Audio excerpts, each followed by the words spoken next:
Hello tout le monde et bienvenue dans cette nouvelle vidéo. Comme je vous l'ai annoncé dans mon onglet communauté il y a 2 jours au moment où la vidéo sort, j'ai décidé de prendre une journée pour moi et de ne pas vlogger. Donc je me suis dit que j'allais lancer une petite FAQ, comme ça j'allais répondre à vos questions. J'allais revenir sur pas mal de petites choses parce que du coup vous avez eu pas mal de petites questions. Vous remarquez que j'ai branché le micro, je ne sais pas combien de temps il va durer mais au moins il est là. Je filme la FAQ le mercredi soir, d'où ma tête, je me suis maquillé et tout parce que finalement j'ai quand même un peu travaillé. Faites pas attention aux 2 mèches que j'ai devant, je voulais tester si le Dyson fonctionnait sur la Wii. Du coup j'ai 2 mèches extrêmement bouclées et le reste des cheveux finalement. Je brille de mille feux parce que j'ai 53 éclairages autour de moi, donc c'est tout à fait normal. Mais je me suis dit quel est le meilleur moment finalement que pendant que je suis dans le bureau pour vous filmer cette FAQ. Vous connaissez le principe, vous me posez des questions, j'y réponds. On n'est pas sur un montage extrêmement extravagant, juste des questions, des réponses. Je sais que vous aimez bien ça, j'aime bien aussi, ça permet un petit peu de poser les bases, de revenir sur certaines choses. Vu que je filme avec mon téléphone, j'ai pris les questions sur mon ordinateur que je vais tout de suite ramener vers moi. La FAQ s'est déroulée sur Instagram et également sur l'application, vous savez, où on peut poser des questions anonymes. Donc si jamais la prochaine fois vous voulez participer à la FAQ et que vous l'avez raté, rejoignez-moi sur Instagram, c'est Rudy Coppel, il n'y a rien de plus simple et au moins vous pourrez poser toutes vos petites questions. Donc on va commencer sans plus tarder avec les premières questions qui viennent directement de Insta. C'est pas forcément dans l'ordre, dans le désordre ou quoi que ce soit, vous connaissez un peu la musique, je prends les questions en aléatoire, là j'en ai sous les yeux, donc on va commencer tout de suite. Première question, je t'ai découvert grâce à ma mère et franchement j'adore ton énergie, prends soin de toi. Du coup c'est pas une question mais merci beaucoup. Ce qui me fait beaucoup rire c'est qu'en vrai pardon, il y a quand même beaucoup de parents qui me suivent sur les réseaux sociaux, notamment sur la chaîne Actu et du coup à chaque fois, parfois les parents après ils regardent avec leurs enfants parce que je ne suis pas quelqu'un de problématique, on adore. Et donc ça fait qu'à chaque fois il y a des nouvelles personnes qui se rajoutent donc merci beaucoup. Si vous me regardez avec vos parents ou si vous êtes un parent qui me regardez, notamment la chaîne de vlog, n'hésitez pas à me le dire. Franchement moi j'aime trop savoir qui me regarde, les tranches d'âge etc. Même si j'ai accès à ça dans les statistiques, c'est toujours un petit peu mieux aussi de savoir directement via vous, les personnes qui regardez, qui me regardent, quoi on me regarde, quand on me regarde. Vous avez compris finalement, regardez-moi, c'est moi la star du programme. J'espère que ça a été assez clair. Et pendant que vous êtes en train de taper dans les commentaires, vous abonnez, hein. Vous n'oubliez pas, on essaie d'atteindre les 10 000 abonnés sur la chaîne de vlog. Ce serait pas mal finalement. Non, fini l'année en beauté, hein. Il en manque quoi, 3000? Abonnez-vous.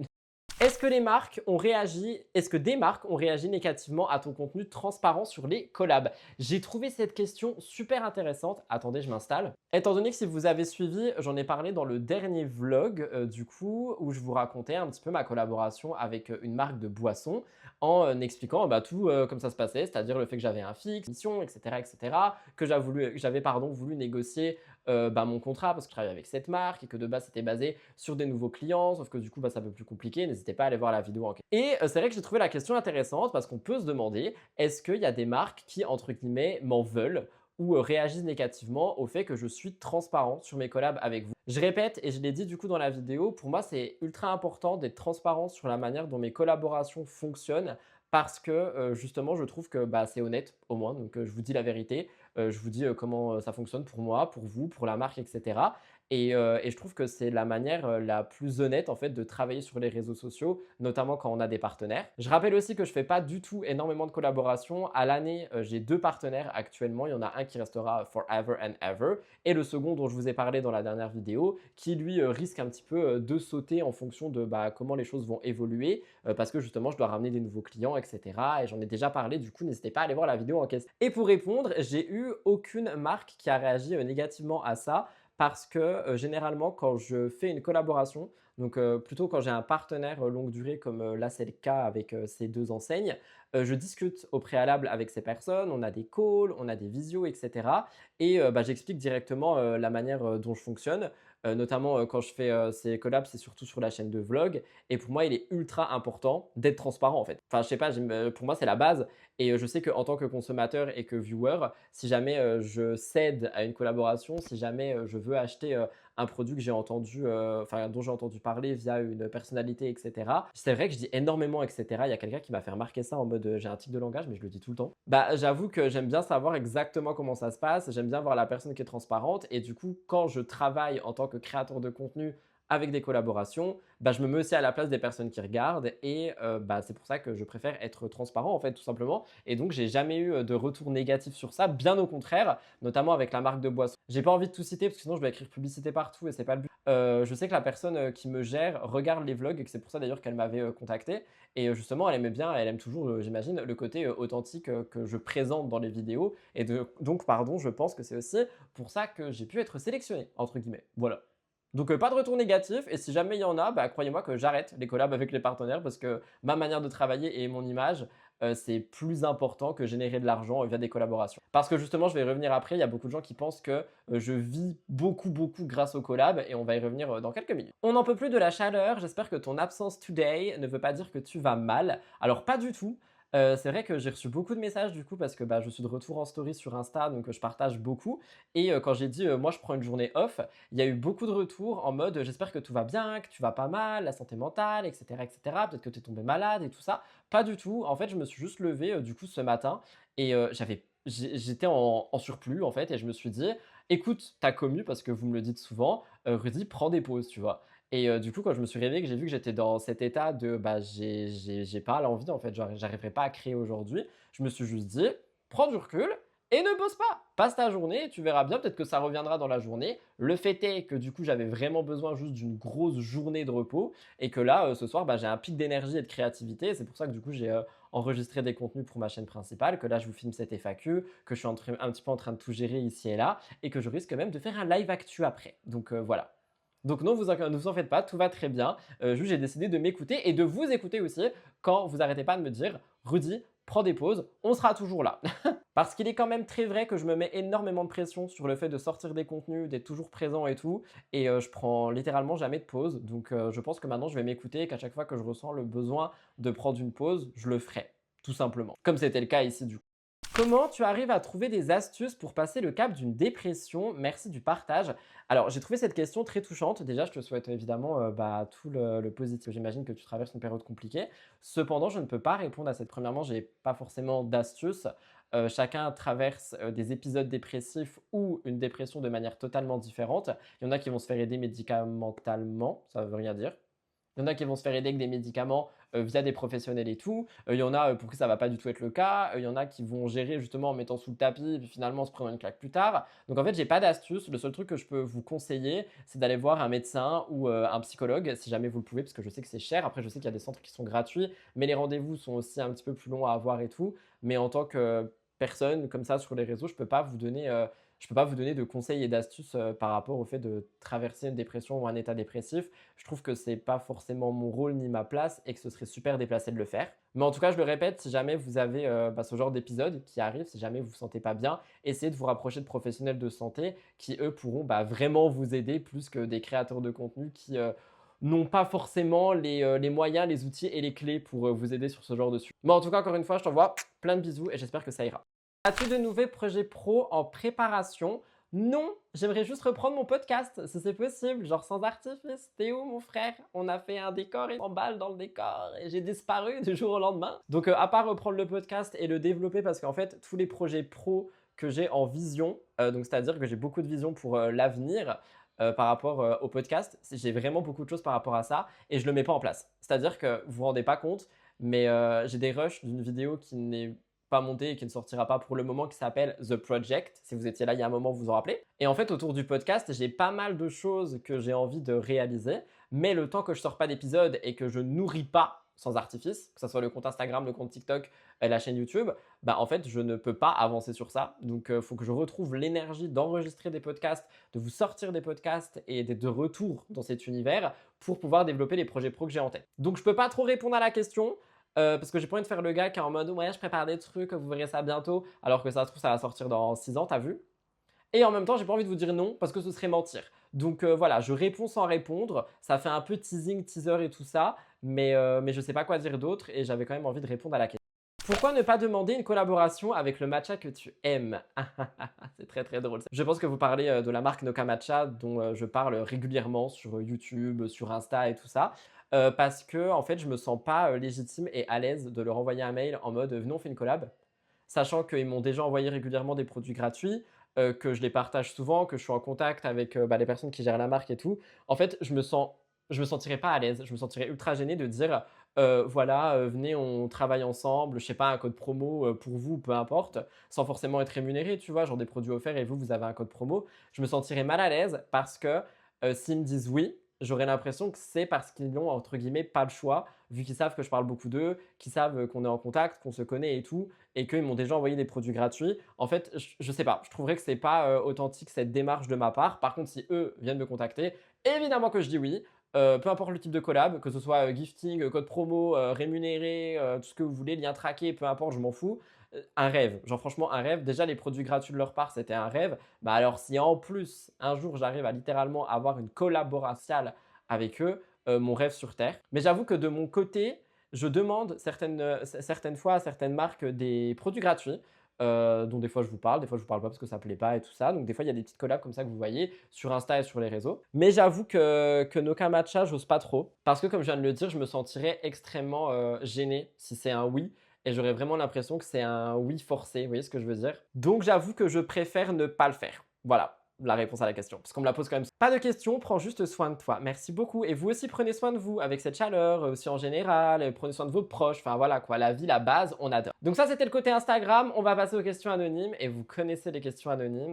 J'ai pas tout sélectionné parce que pour le coup, il y avait beaucoup de questions en anonyme et l'avantage, c'est que ça ne disparaît pas. Donc, je pourrais sélectionner d'autres questions pour une future FAQ. Mais il y avait vraiment énormément de questions sur NGL, du coup, l'application anonyme. Et du coup, j'ai sélectionné soit celles qui revenaient, parce qu'il y en a qui revenaient. Oui, je commence à être quelqu'un. Ou celles que j'ai trouvées les plus intéressantes sur lesquelles j'avais envie de répondre aujourd'hui. Alors, première question, est-ce que tu trouves vraiment qu'il y a une différence dans ta coiffure, dans les coiffures que tu fais? Tu annonces un grand changement, puis finalement, on retrouve la même chose. C'est un truc qui est beaucoup revenu parce que je vous ai dit il y a quelques jours que j'étais allé chez le coiffeur, bon là c'est une wig, que j'étais allé chez le coiffeur et que du coup j'avais changé de tête. Et je me suis pris quelques remarques en mode mais Rudy t'as pas du tout changé de tête, genre c'est ta tête de d'habitude, qu'est-ce que tu racontes? Et en fait c'est parce que je ne me coiffe pas en ce moment, je ne me coiffe pas parce qu'il fait super chaud, donc je ne coiffe pas ma frange, je coiffe pas le dégradé que j'ai fait, je ne coiffe rien, donc effectivement cheveux attachés ou cheveux pas coiffés, vous me retrouvez avec la même gueule que d'habitude, alors que non, je vous assure qu'il y a un changement.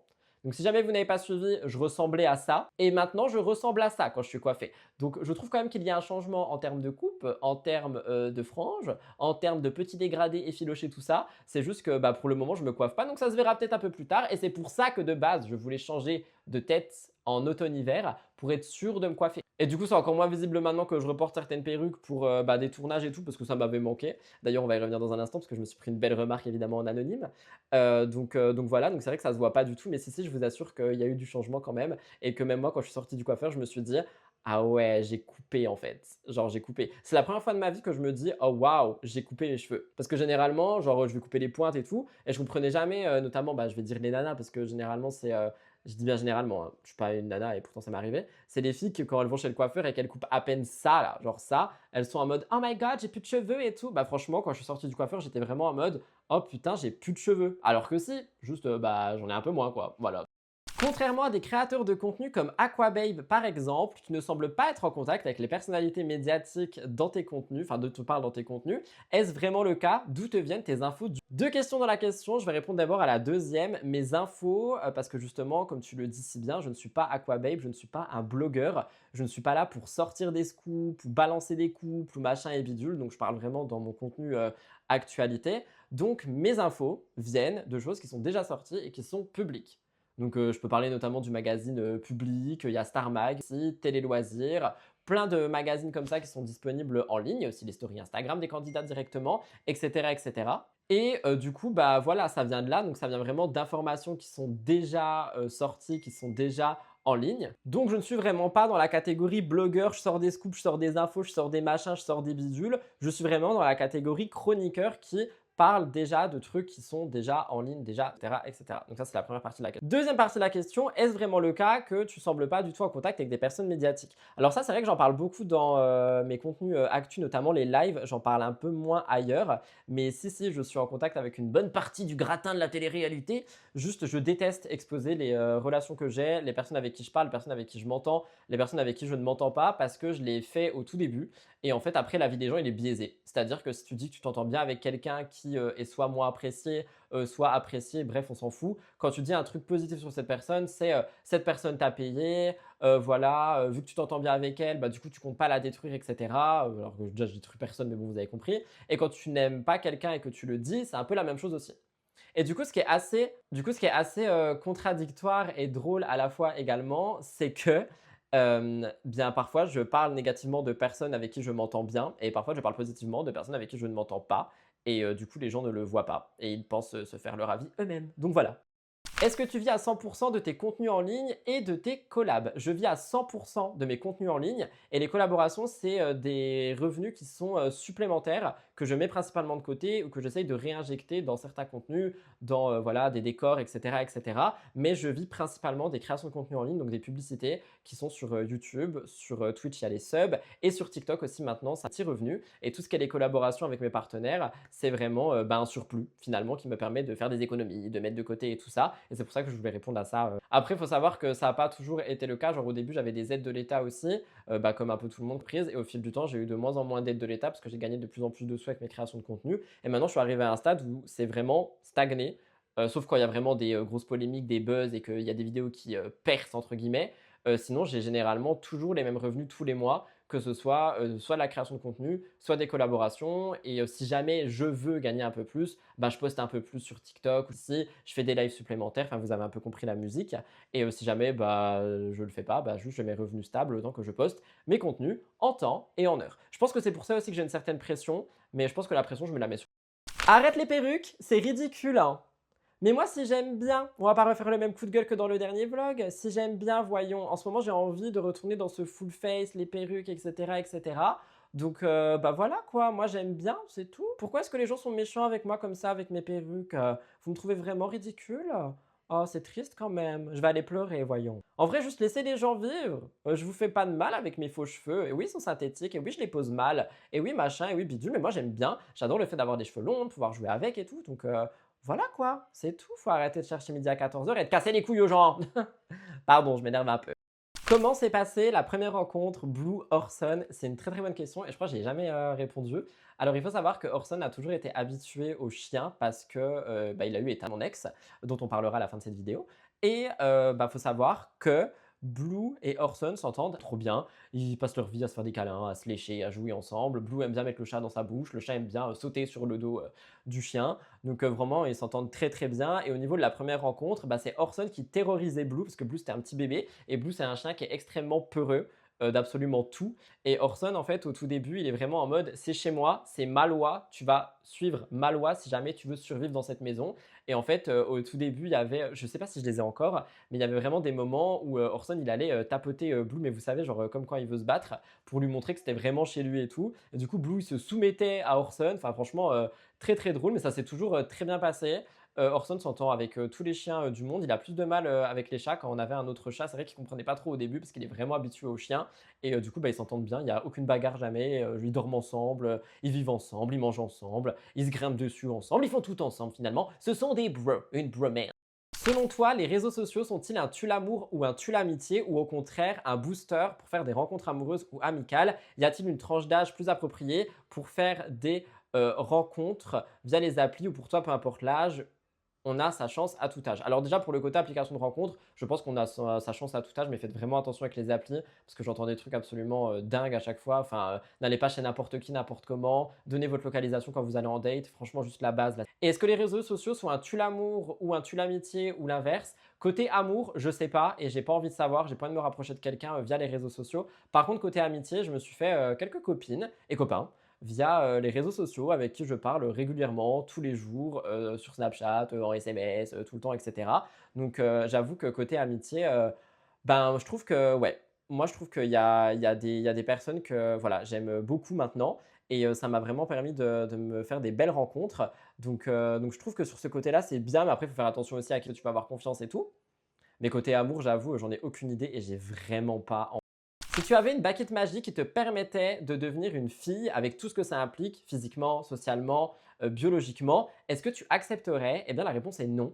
C'est quelque chose qui revient beaucoup parce que, bah, par exemple, les perruques, le make-up et cetera. Mais vraiment pas du tout. Je suis très content d'être un garçon, c'est très bizarre de dire cette phrase, mais je me verrai pas du tout être une fille et c'est malheureux ce que je vais dire, notamment avec, toutes les pressions que vous subissez, dans la société, que ce soit par rapport à la société en elle-même, par rapport, je vais pas insulter les gens, mais aux gens qui sont, également dehors et qui n'ont aucune tenue et cetera. Je pense que je ne supporterai pas et c'est pour ça qu'à chaque fois j'envoie, tout mon courage en fait aux femmes qui vivent de la merde littéralement parce que juste ce sont des femmes et quand je vois dans les autres États là, aux États-Unis qu'il y a même plus, le droit d'avorter et cetera, enfin franchement c'est extrêmement chaud ce qui se passe donc malheureusement la réponse est non et si c'est pour le côté look, ben, j'aime bien jouer avec et je joue avec.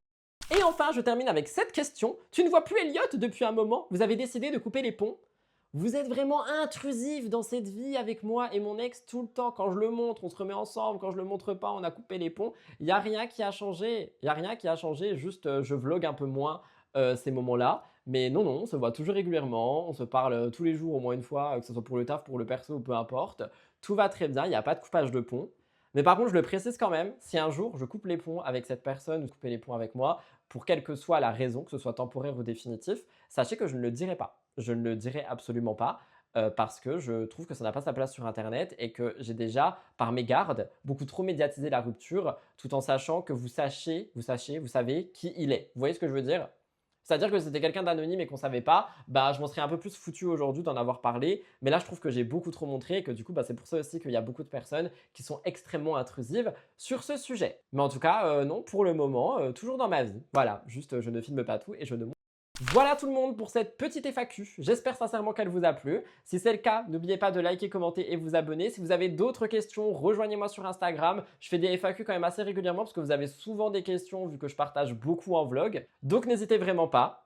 En attendant, prenez très grand soin de vous. On se retrouve dimanche pour le dernier vlog de la semaine. C'était Rudy. Bisous bye tout le monde avec son bras bronzé et son bras vanille. Ah, ça se voit un peu moins là.